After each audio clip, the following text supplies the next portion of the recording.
Agora sim, vamos para o Evangelho de João, capítulo 5, verso de número 1. Depois disto havia uma festa entre os judeus, e Jesus subiu a Jerusalém. Ora, em Jerusalém, próximo à porta das ovelhas, um tanque, chamado em hebreu Betesda, o qual tem 5 alpendres. Nestes jazia grande multidão de enfermos, cegos, mancos e ressecados, esperando o movimento da água. Porquanto um anjo descia em certo tempo ao tanque e agitava a água. E o primeiro que ali descia, depois do movimento da água, sarava de qualquer enfermidade que tivesse. E estava ali um homem que havia 38 anos, se achava enfermo. E Jesus, vendo este deitado, e sabendo que estava neste estado havia muito tempo, disse-lhe: queres ficar são? O enfermo respondeu-lhe: Senhor, não tenho homem algum que, quando a água é agitada, me ponha no tanque. Mas enquanto eu vou, desce outro antes de mim. Jesus disse-lhe: levanta-te, toma o teu leito e anda. Logo aquele homem ficou são, e tomou o seu leito e andava, e aquele dia era sábado. Nós estamos orando e ministrando sobre cura a cada quarta-feira, e essa passagem nos mostra que Jesus veio para curar os enfermos. A palavra diz que havia ali um lugar, um tanque em Betesda, o tanque de Betesda, e havia uma multidão de enfermos ali, cegos, mancos, com várias enfermidades, e Jesus foi até o local dos enfermos. Jesus, em outra passagem, ele nos ensina que o médico é para aqueles que estão enfermos, e Jesus diz: eu vim para aqueles que estão enfermos, eu vim para aqueles que reconhecem que precisam de um médico. Jesus está ensinando no outro contexto, ele diz: o médico não é para os sãos, mas o médico é para os enfermos. E o contexto que Jesus está ensinando isso, não é no sentido de que existem pessoas que não precisam dele, mas no contexto de que ele veio para aqueles que reconhecem que precisam dele. Quantos reconhecem que precisam de um médico, do médico dos médicos, de um salvador, de um pastor, daquele que te guarda? Quantos reconhecem a sua dependência de Jesus? Diga aleluia! Eu vim para aqueles que reconhecem a sua enfermidade. Eu vim para aqueles que reconhecem que sem mim não podem ser curados, não podem ser salvos. E Jesus vai até Betesda. Ele vai até o lugar que talvez muitas pessoas não gostariam de ir. Não é verdade? Ninguém vai no hospital por ir, né, gente? Ou vai porque precisa, ou vai porque tem alguém que você conhece, e talvez você está acompanhando essa pessoa. Betesda significa casa de misericórdia. Existe misericórdia de Deus para aqueles que reconhecem a sua própria enfermidade, a sua própria limitação. Eu quero declarar nessa noite sobre você, que Jesus é a cura que veio em seu favor. Ele é aquele que veio em direção à tua necessidade. Foi Jesus quem caminhou até o tanque de Betesda. E ali, dentre várias pessoas, Jesus vai especificamente num homem que tinha uma enfermidade por 38 anos. E nós vemos que aquele homem é curado por Jesus nessa passagem. E eu vejo duas características marcantes na vida desse homem, que o colocaram no caminho da cura. Primeiro, aquele homem tinha fé. Ele tinha fé no sobrenatural. Meus irmãos, ali não era o lugar mais agradável para estar. Certamente não. O que leva um homem a escolher ficar num lugar em que só tem pessoas num contexto difícil? O que leva o homem a se colocar ali, ele que tinha uma dificuldade de locomoção? Ele tinha fé que existia cura sobrenatural. Ele tinha fé que havia um poder, havia algo acima da medicina humana, acima do atual conhecimento da ciência. Existia algo acima que poderia lhe curar. Ainda que ele não soubesse quem era Jesus ainda, havia naquele homem uma fé.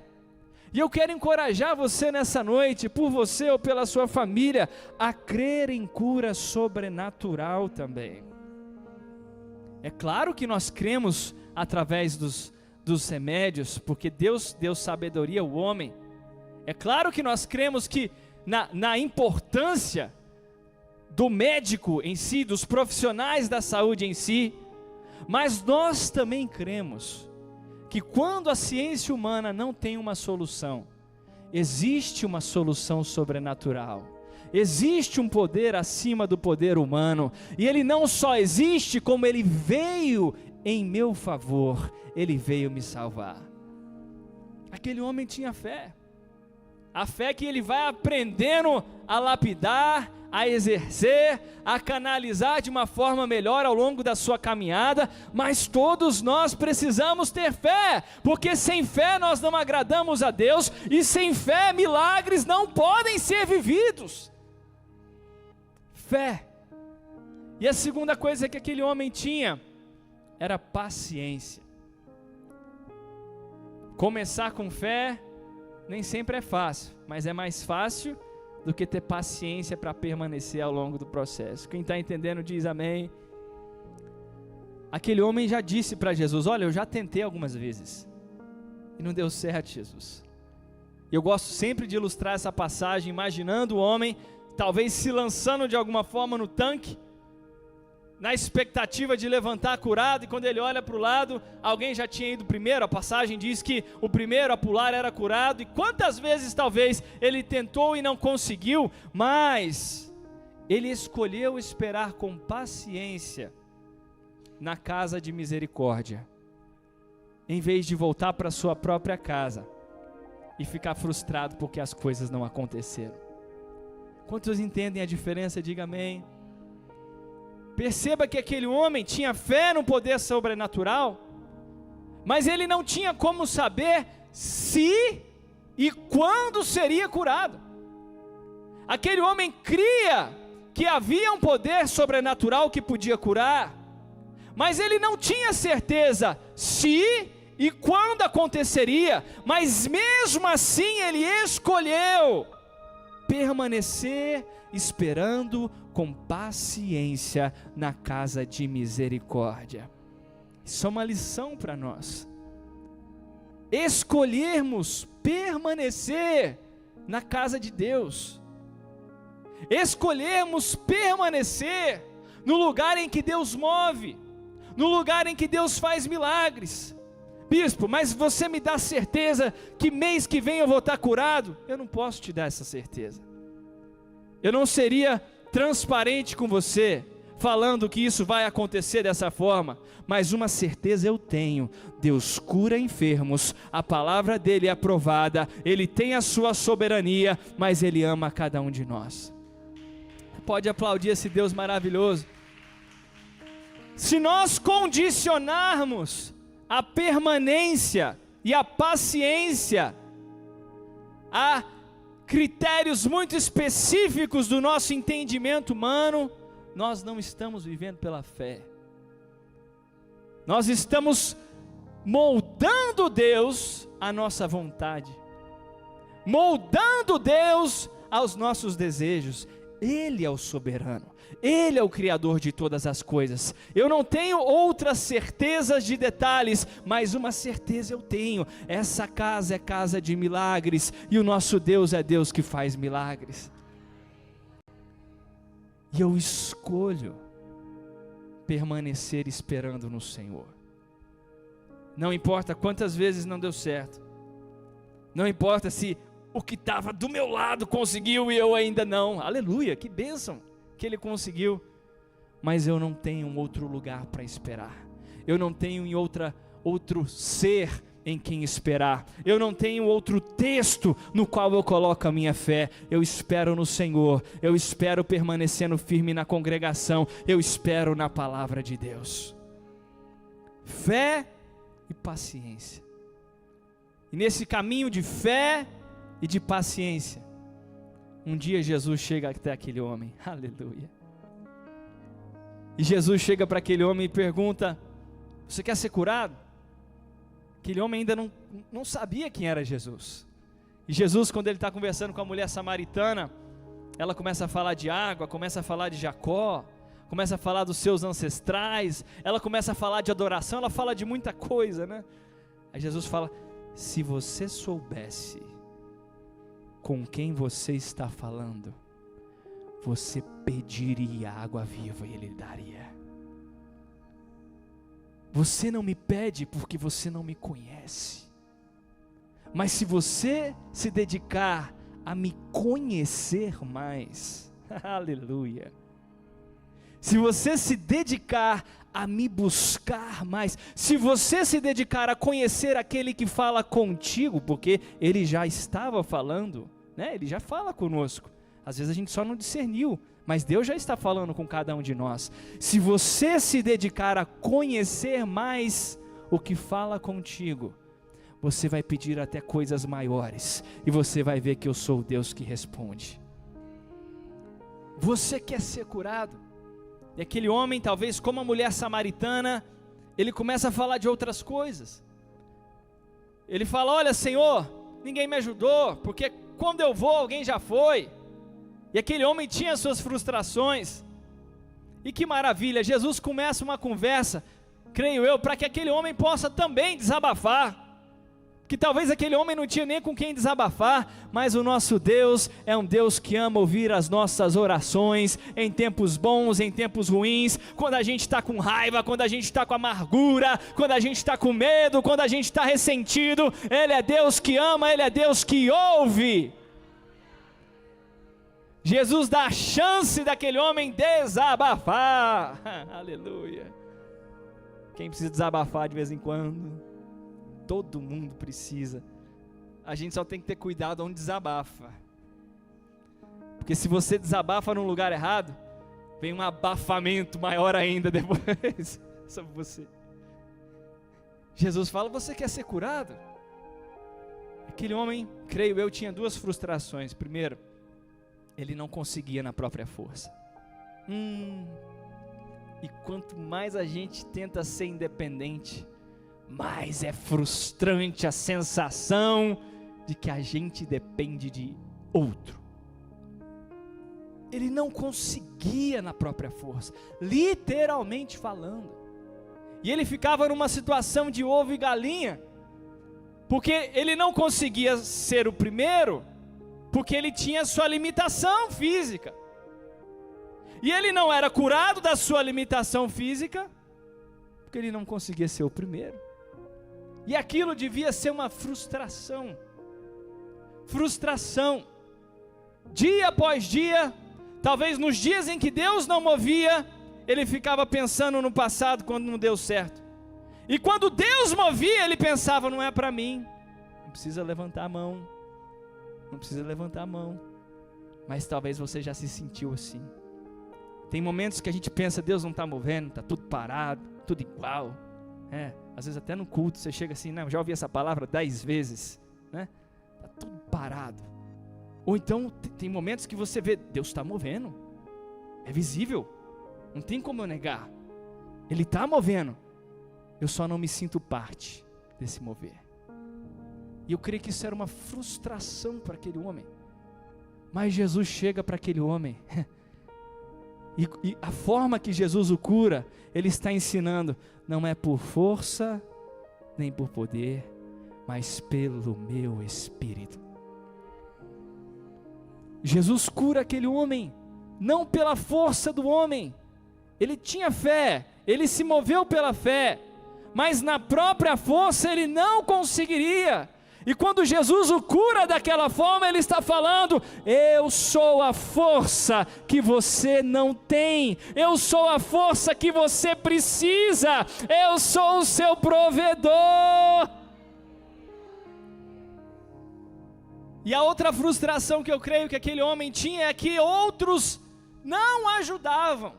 Ou a forma que ele lia a situação é: eu não tenho dos outros o que eu precisava ter. Senhor, ninguém me põe no tanque. Talvez você já teve esse sentimento também. Todos nós, creio, né, já tivemos. Talvez não fomos ajudados porque alguém não se importou, ou porque alguém não tinha condição de ajudar. A gente tem que entender isso também, não é verdade? Mas Jesus, quando cura aquele homem daquela forma, ele está falando: eu sou o seu ajudador. Eu sou a ajuda que você precisa. E Jesus aqui veio em forma de homem. Jesus encarnado, o verbo encarnado ajuda aquele homem. Para mim isso é uma representação da igreja, o corpo de Cristo. Algumas vezes nós esperamos ajuda fora do corpo de Cristo. Temos muita expectativa numa linha filosófica, num determinado contexto político. Temos expectativas naturais e nos frustramos. Achamos que não fomos ajudados ou não fomos correspondidos. Mas se você permanecer aliançado com o corpo de Cristo, você vai ver que a ajuda de Deus vai vir a você através da igreja, te fortalecendo, curando você, te dando uma palavra, sendo uma mão forte no momento difícil. É Deus agindo através do seu próprio corpo. Aquele homem teve tudo o que ele precisava quando Jesus estava ali do lado dele.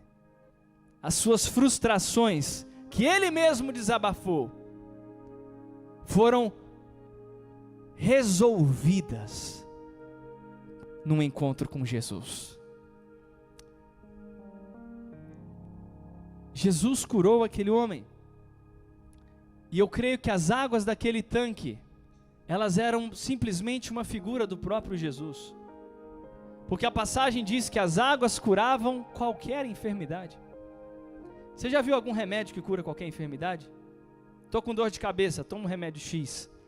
Não, mas eu estou com um enjoo no estômago, tomo um remédio X de novo. Não, mas na verdade eu estou com uma ferida, coloco um remédio X. Não existe um remédio que cura toda enfermidade. Só Jesus pode fazer isso. As águas que curam qualquer enfermidade, as águas do rio de Deus. Aquele homem estava descobrindo que a verdadeira fonte de cura era Jesus. E eu vejo nisso uma lição para nós, porque talvez em anos anteriores nós já provamos de águas que nos abençoaram. E você pensa que para ser abençoado de novo, você precisa viver ou mergulhar naquela água de novo, ou estar naquele contexto de novo, ou estar perto de pessoa A, B ou C de novo. Mas nós precisamos entender que na verdade era Deus movendo águas naturais, mas era Deus, era Jesus nos abençoando. E se nós nos focarmos nas águas passadas, nós vamos perder o movimento da água de hoje. Tem um ditado, não é versículo, é ditado, né? Águas passadas, o quê? Não movem boinhas. Bispo, não é versículo bíblico, não é versículo bíblico, não. Isso é ditado. Mas o passado não vai mover o seu presente. Nem o mover de Deus do passado. Pode ser uma inspiração, podemos aprender, mas se nós ficarmos focados nas águas passadas, nós não vamos perceber que as águas estão em movimento hoje. Jesus estava andando naquele lugar, falando com o homem. Jesus está movendo hoje. Eu tenho que ter o meu espírito aberto, o meu entendimento aberto, para a forma que Deus está movendo hoje, para a forma que Deus está falando com a sua igreja hoje, para qual é o foco que Deus tem para esse tempo, porque se eu não estiver apercebido, eu vou perder o mover das águas, e aí não é que eu vou perder o entrar num tanque, mas eu vou perder o mover espiritual que Deus está fazendo. Quem está entendendo diz amém. Eu quero estar apercebido para mergulhar no mover das águas que Deus está fazendo nessa geração, porque para isso eu não dependo de A, B ou C me jogar.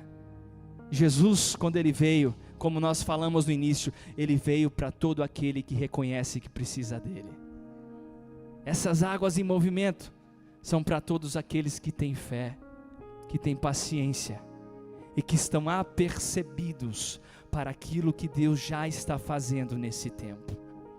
Aquele homem mergulhou naquele rio pela fé. Jesus disse: olha, pega o teu leito, levanta e anda. E ele mergulhou pela fé. Aleluia.